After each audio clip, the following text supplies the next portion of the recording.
বন্ধ থাকা level crossing এ দূরপাল্লার এক্সপ্রেস ট্রেনের সঙ্গে গাড়ির সংঘর্ষ। খড়দায় অল্পের জন্য বড় বিপদ থেকে রক্ষা পেয়েছেন যাত্রীরা। এই ঘটনায় কারো হতাহত হওয়ার খবর পাওয়া যায়নি। জানা গিয়েছে রবিবার রাত 8:30 নাগাদ খড়দা আর সোদপুর স্টেশনের মাঝে 9 নম্বর লেভেল ক্রসিং বন্ধ হচ্ছিল। অভিযোগ, দুটি গাড়ি সিগন্যাল না মেনেই তড়িঘড়ি রেল লাইনে উঠে পড়ে। অথচ ট্রেনের সিগন্যাল সবুজ হয়ে যাওয়ায় অন্য প্রান্তের গেট বন্ধ হয়ে যায়। সেই সময় খড়দা স্টেশন ছেড়ে এগোচ্ছিল লালগোলা কলকাতা হাজারদুয়ারি এক্সপ্রেস। রেল লাইনের ধার ঘেঁষে দাঁড়িয়ে থাকা স্করপিও গাড়িতে ধাক্কা মারে ট্রেনটি। স্করপিও গাড়িটির ধাক্কায় সরে যায় পাশে দাঁড়িয়ে থাকা একটি ইন্ডিকা গাড়ি।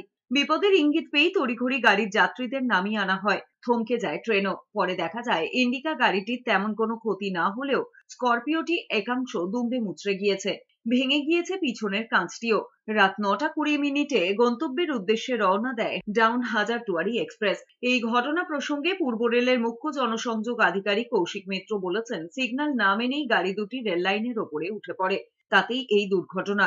রেল অভিযুক্তদের বিরুদ্ধে উপযুক্ত পদক্ষেপ করবে। পরে রেলের তরফে একটি বিবৃতি দিয়ে জানানো হয়, এই ঘটনায় তারা এফআইআর করছে।